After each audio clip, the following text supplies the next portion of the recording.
Mấy nó tùy là cũng chẳng ăn đồ mà qua nó. Đi cho cái tí nè.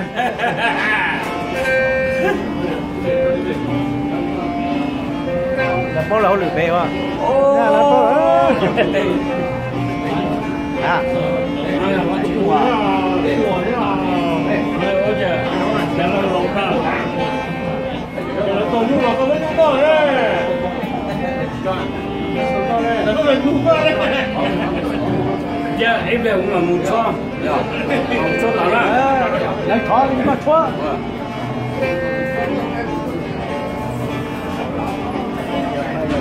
Tôi là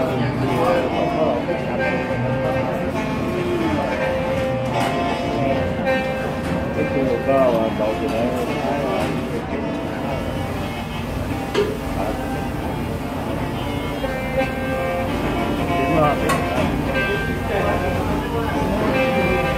Đúng số như thế tôi.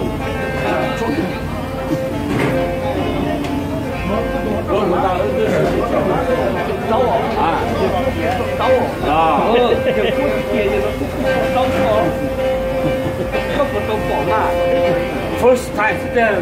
tôi tao mà ta chỉ nó là nữ là Nó cũng nành chúa. Nó chua chỉ tao á. Nó chua. Khó sữa. Nó chua lọt tao.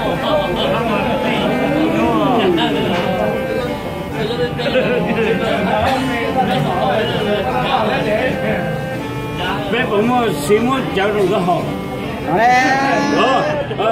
Tụi nó chơi tụi nó đó. Mua bé hộp to à? Nó xí bé rồi. tròn cứng mà theo Rồi, nó chơi được cái hộp ra. tròn cứng mà rút qua lại coi là tủ sấy chơi được qua lại Thôi đủ. Thôi đủ. chỗ này còn Ta được thế rồi. tụi cho nó là coi ra là ta cho nhu theo ta phải mua ra rồi mà chua đó để cho xem được mà chua muốn được không nói kìa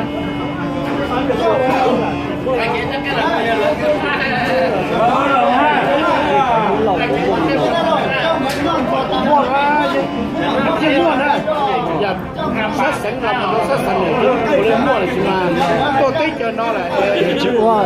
tích cho nó chỉ cho lúc chơi trong qua chịu qua chỉ cho cái này chỉ cỡ là thì tới thì vô là số nó có hỏi là tất số bỏ xuống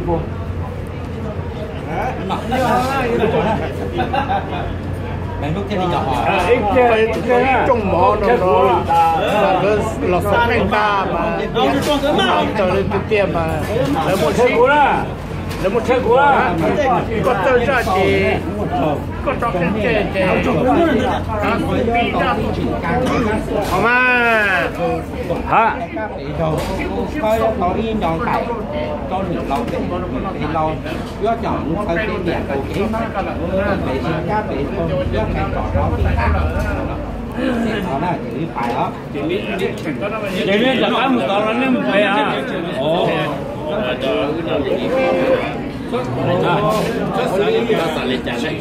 cái to này chứ chọn là mà tiền tiền lo đấy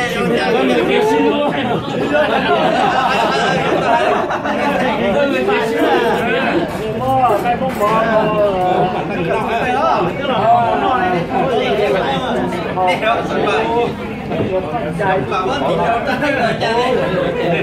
Ơi.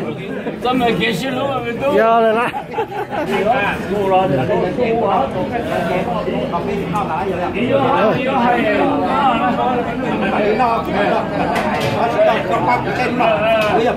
mua hậu kia xuống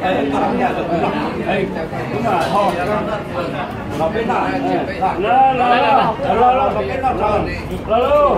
một loại gì vậy phải như thế là nó mới tua nó biết mà cho thế này mà hay à đấy đi giờ chỉ một cái trong hàng của đây giờ lúc chỗ đó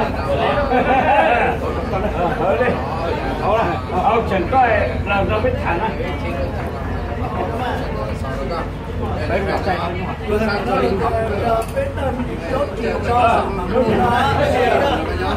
cứ ra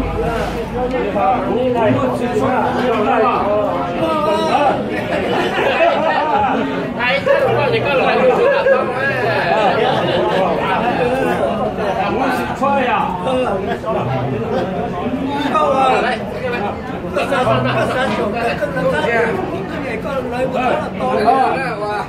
是，你没事，从这到哪里吧？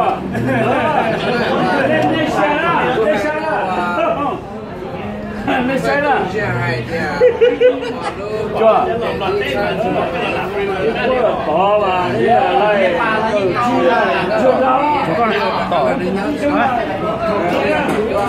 到了看见没？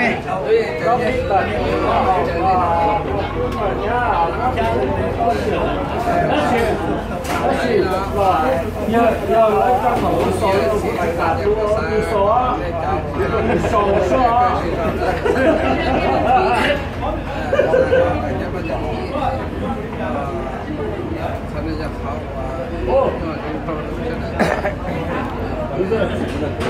我们都多的二手了，我们走往个二手店啊。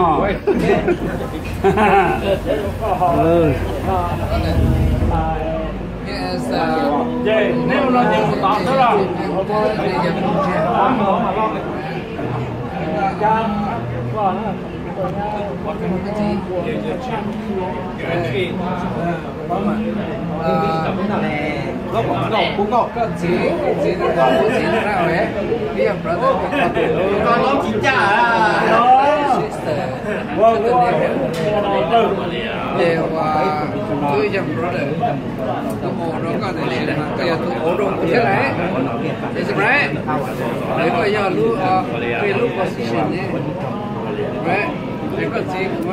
对，但现在干木到了，这个门了，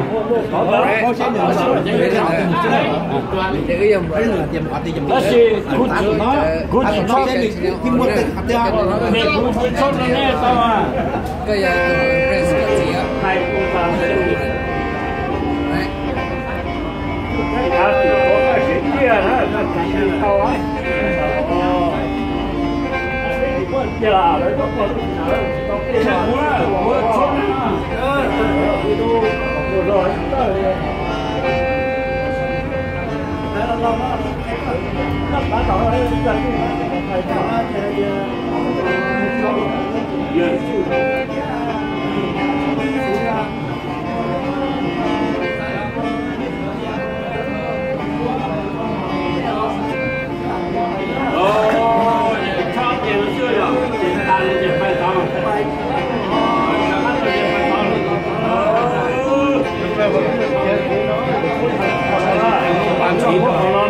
，Cú phá là cú phá là cú phá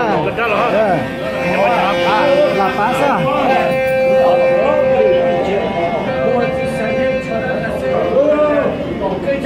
Nó chịu đó, nó tỏ.